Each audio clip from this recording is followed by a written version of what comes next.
আসসালামু আলাইকুম। আশা করি আপনারা সবাই ভালো আছেন। আজ আপনাদের জন্য নিয়ে এসেছি ইফতার স্পেশাল দারুণ একটি মাছের চপ।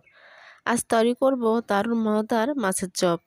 মচমচে মাছের চপ খেতে অনেক বেশি টেস্টি এবং মজার হয়। তৈরি করাও খুবই সহজ।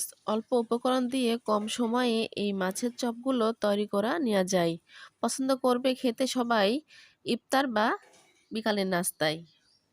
এখানে অনেকগুলো মাছ আছে। এখান থেকে একটা মাঝারি সাইজের মাছ নিয়ে মাছের চপ বানিয়ে আপনাদের সঙ্গে আমি শেয়ার করব। অন্যগুলো মাছের মধ্যে থেকে একটা ছোট সাইজের সিলভার কাপ মাছ নিয়ে আমি সিদ্ধ করে নিলাম।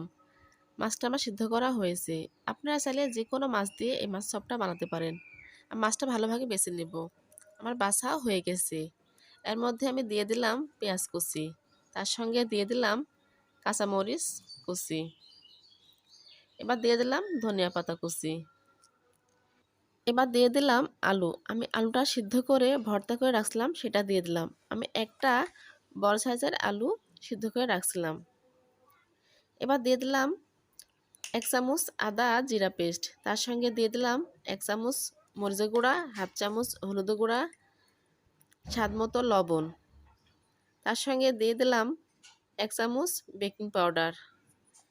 সব শেষে দিয়ে দিলাম 1 চামচ গরম মশলার গুঁড়া। গরম মশলার গুঁড়াটা দিলাম এজন্য, এখানে বানাবো আমি মাছের চপ। মাছ দিয়ে মাছের চপটা বানাবো সেজন্য। মাছের একটা আঁশটা গন্ধ থাকে, সেই গন্ধটা গরম মশলার গুঁড়াটা দিলে গন্ধটা থাকবে না, সেজন্য আমি গরম মশলার গুঁড়াটা দিয়ে দিলাম। দিয়ে ভালোভাবে হাতের সাহায্যে এটা আমি মাখিয়ে নিলাম। আমার মাখানো হয়ে গেছে। এবার আমি হাতের সাহায্যে এটা শেপ দিয়ে নিব। আমি লম্বা লম্বা করে হাতের সাহায্যে এটা চমচমের আকার করে শেপ দিয়ে নিচ্ছি। ঠিক এভাবে চমচমের মতো করে শেপটা দিয়ে নিলাম। আমার একটা বানানো হয়ে গেছে। আবারও একটা মাছের চপ বানিয়ে দেখাবো আমি ঠিক কিভাবে বানাচ্ছি। প্রথমে আমি হাতের তালুতে গোল করে নিয়ে তালু দিয়ে চাপ দিয়ে লম্বা লম্বা করে চমচমের শেপ দিয়ে নিলাম। ঠিক এভাবে সবগুলো চপ বানিয়ে নেব। একই ভাগে সবগুলো মাছের চপ বানিয়ে নিলাম। আমার অনেকগুলো মাছের চপ বানানো হয়ে গেছে। এবার আমি মাছের চপগুলো ভেজে নেব। তার আগে চুলাতে একটা কড়াই বসিয়ে দিলাম। কড়াইয়ের মধ্যে দিয়ে দিলাম পরিমাণ মতো তেল। তেল গরম হতে থাক। এখন আমি চপগুলো কিভাবে ভাজবো সেটা দেখাবো। এখানে নিলাম পরিমাণ মতো শুকনা ময়দার গুঁড়া। এই ময়দার গুঁড়ার মধ্যে আমি যে মাছের শেপগুলো দিয়ে রাখছিলাম সেই শেপগুলো ময়দার সঙ্গে ভালোভাবে কোট করে নিলাম। ঠিক এভাবে গায়ের সঙ্গে মাখিয়ে নিলাম। ভালোভাবে মাখানো হলে তেলের মধ্যে আমি একটা একটা করে ছেড়ে দিলাম। ঠিক এভাবে আমি সবগুলো মাছের চপ আমি তেলে ভেজে নেব। এক পিসটা হয়ে গেলে আমি উল্টে পাল্টে ভালোভাবে এটা ভেজে নেব। ঠিক একইভাবে আবারও যে মাছের চপগুলো আমি বানিয়ে রাখলাম সেটা শুকনো ময়দা গুঁড়ার মধ্যে ভালোভাবে কোটিং করে নিলাম। ঠিক এভাবেই সময় নিয়ে মাছের চপগুলো ভেজে নেব। চুলার জার মিডিয়াম আঁচে রেখে এটা ভেজে নেব। হাই হিটে রাখলে আমার উপর থেকে মাছের চপগুলো ভাজা হয়ে যাবে, কিন্তু ভিতরে ভাজা হবে না, এটা কাঁচাই থেকে যাবে, খেতে ভালো লাগবে না।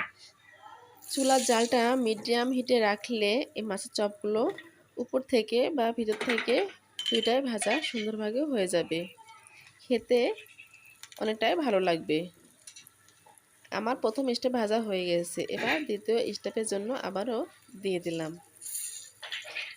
ঠিক এভাবে আমি আবারও সবগুলো দিয়ে দিলাম। আমার এই মাছের চপগুলো ভাজতে যতটুকু পরিমাণ সময় লাগবে ঠিক ততখানি সময় দিয়ে মাছের চপগুলো ভালোভাবে ভেজে নেব।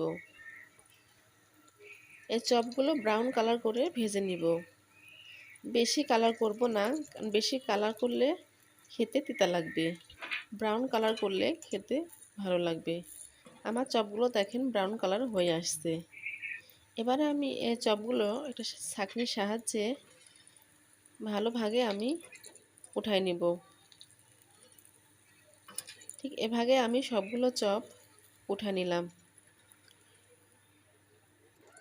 দেখেন আমার কতগুলো চপ ভাজা হয়ে গেছে। এবার আমি চপগুলো সুন্দর ভাগে পরিবেশন করব।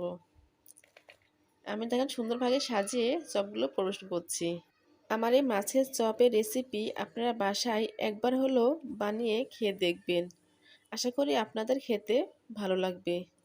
আমার এই রেসিপি যদি আপনাদের ভালো লাগে তাহলে বন্ধুরা লাইক, কমেন্ট, শেয়ার এবং সাবস্ক্রাইব করে দিবেন। সাবস্ক্রাইব করে আমার এই চ্যানেলের সঙ্গে থাকবেন। সবাই ভালো থাকবেন। সবাইকে ধন্যবাদ। আল্লাহ হাফেজ।